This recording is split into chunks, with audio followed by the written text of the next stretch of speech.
હે YouTube family, કેમ છો બધા? મજામાં જ રહેવાનું. તો આજે છે હેપી ન્યુ યર. તો મારા તરફથી બધાને જય હેપી ન્યુ યર અને જય શ્રી રામ. તો કેમ છો બધા? મજામાં જ રહેવાનું. તો આપણે પહેલા બ્લોગમાં કપડાં પહેર્યા હતા, જો પહેર્યા છે આજે, અને આપણે છે અત્યારે લેબોરેટરી ઓફિસ. તો આજમાં બ્લોગ નથી, આજનો વિડીયો સ્પેશિયલ એક વાતચીત માટે જ છે. તો તમે કમેન્ટ કરી શકો તમારે શું પૂછવું હોય તો. તો આજના વિડીયોમાં એટલું કહેવા માંગુ છું કે આજે બેસતું વર્ષ, જેમ કે 2024 ઓપન ઓપનિંગ સ્ટાર્ટિંગ થઈ ગયું છે. સ્ટાર્ટિંગ થઈ ગયું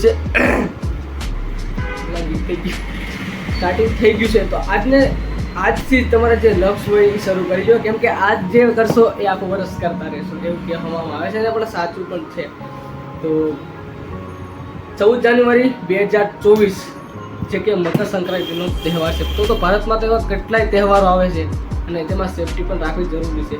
તો આજથી 14 દિવસ પછી એક પર્વ છે આપણે મકર સંક્રાંતિ. તમને ખબર હશે કે જે બધાનો ફેવરેટ હોય છે, મારો પણ છે, પણ મને પણ પતંગ ચગાવવાનું બહુ મન થાય. પણ મને એમ થાય કે અત્યારે પતંગના લીધે ઘણા મૃત્યુ પણ થઈ શકે છે, કેમ કે પતંગ ચગાવતા અત્યારે છોકરા તો સમજે નહીં આપણા.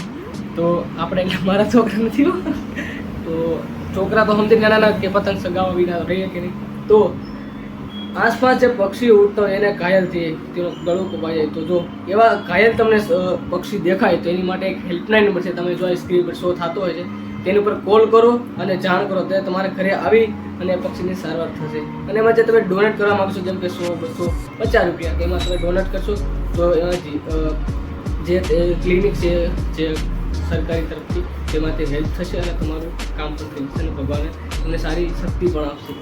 તો ઘણી જગ્યાએ દોરા હોય જે લટકતા હોય તે આપણા ગળે આવે, તો એની માટે આપણી ગાડી પર ખબર હોય તો આ પ્રકારનો આવે છે, જો સ્ક્રીન પર ફોટો શો થાય છે, તો એ પ્રકારનું નાખી લો. થોડા ખર્ચો થશે પણ તમારી જાન બચી જશે. ક્યારેક નક્કી ન કે ક્યારે શું થઈ શકે. તો મારી વાત સારી લાગી તો વિડીયોને લાઈક કરો અને ચેનલને સબસ્ક્રાઈબ કરો અને વિડીયોને શેર કરો. અને આવા જ વિડીયો જોવા માટે અને આવા જ બ્લોગ જોવા માટે ચેનલને સબસ્ક્રાઈબ કરો.